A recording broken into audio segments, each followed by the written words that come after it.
Today I'm going to be showing you guys how I post my work on Instagram and what I think is the best way possible to get more clients and to show people really what you're capable of. Alright, so if we go ahead and open up Instagram here, we're just going to go to my profile, and as you guys can see, boom, we have all of my posts here. So let's say we go into this little Mosey post, for example. You have the video, second frame, you have the timeline with the first minute of the video showing it off live as it goes through. Then you have a before and after, so the raw footage and then the footage colored with the effects on it. And then you have a couple more of these throughout the video. And I think this is really helpful if you're trying to book more clients because it shows them what you're capable of turning footage into. So I'm going to be showing you guys today my format, how I do my format. I really didn't want to do this for the longest time because I thought this is what made like my Instagram kind of unique. I've seen like film pages do it for movies and stuff, but I guess I'm gonna show you guys today. I had to do it anyways for this new Gunner video that we're dropping this Friday called From Me. So we're gonna go ahead and do it for this video. Now, first things first, what I use to screen capture the timeline is a little program called OBS here that I already have open. It's gonna be kind of strange because I'm recording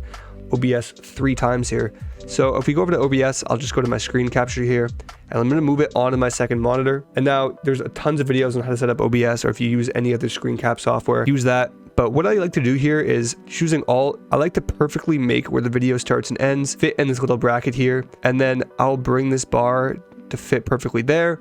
And maybe I'll press Control minus just to make it fit a little bit better here. I'll go to the very beginning of the video clip, turn it down to 1/16. You do not want to do this in full quality. I'm going to go over to my second monitor and hit start recording on OBS here. And then we're going to go back into here and hit play from the very beginning. And we're only going to play the first minute because that's all we really need for the quick trailer. Or if you guys want to do 30 seconds, totally up to you. I'm just going to hit play and then you want to move your mouse so it doesn't get caught in the video.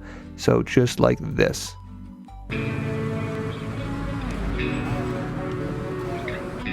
We're going to hit stop recording on the OBS file. I'm going to close out of OBS and then we're going to go back into our project, hit new, and we're going to create a new sequence, hit OK, go into our sequence and make that the format I was talking about, 1080 by 1350. I think this is my favorite Instagram format. It's like the format that fills most of the screen while still being able to do slides. If Reels had the capability to do like the full screen and then slides, I'd do that. But so now we're going to go into the exported video file, keep existing settings. So I just brought like the full exported music video in here and we're going to bring it down just like so. And obviously there's the border around it. So, and then what I'll do now is I'll go into File Explorer, go into where I have my OBS export saved. And this last one here is obviously what we just did. For some reason, the audio didn't play, which is kind of weird. So just watching the corner here, I'm just going to see for when the marker first starts moving. So right there, we're going to crop that and crop that to the video. And then boom, just like that. I'm going to scale that in just so the edges fit. And then we'll go to this part here. And then all we have to do is fit the timeline in this little area here. So, and it's just a Premiere Pro timeline. So if you go up to uniform scale here, you can play with the width like that. And then play with the height just to make it fit in perfectly. And boom, you have the timeline just like that. I'm going to change that to full quality. And as you can see, as it goes along and it switches, the frames also switch. Now it's pretty self-explanatory how I do like the intro scene right here in that quality. So what I'll do is I'll just take like my favorite part from the music video, for example, this part here, and I'll reset the scale and motion, and I'll just scale it down to the point where it fits in perfectly.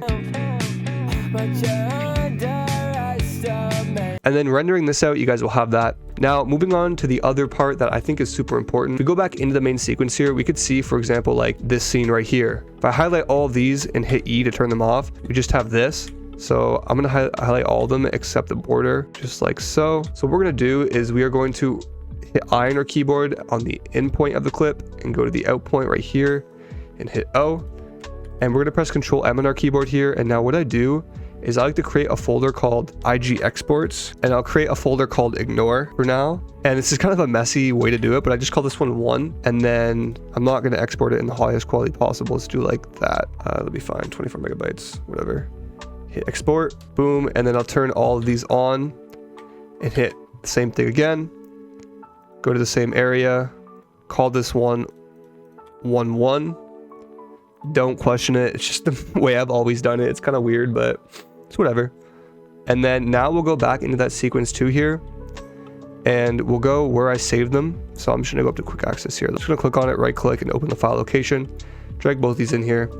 And now it's kind of like a weird formatted video to do this, but what I'll do is I'll put like the after one obviously at the bottom and then the before one on top, but I'll press Control C and Control Alt V the motion and then bring it up like that. So you have the before and then the after, but this is like a weird video format. I'll just go in and turn like the weird border thing off and then turn like all this other shit off, like that. And then I'll do it from there.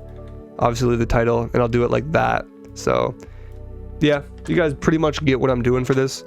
And then what you're going to do is just when you do it again, you're just going to copy all these and paste it onto the new videos. It gets pretty simple after that. And yeah, guys, in my opinion, like doing posts like these gets so much more engagement and it makes people think like, wow, like I have to follow this guy, because you see the whole process.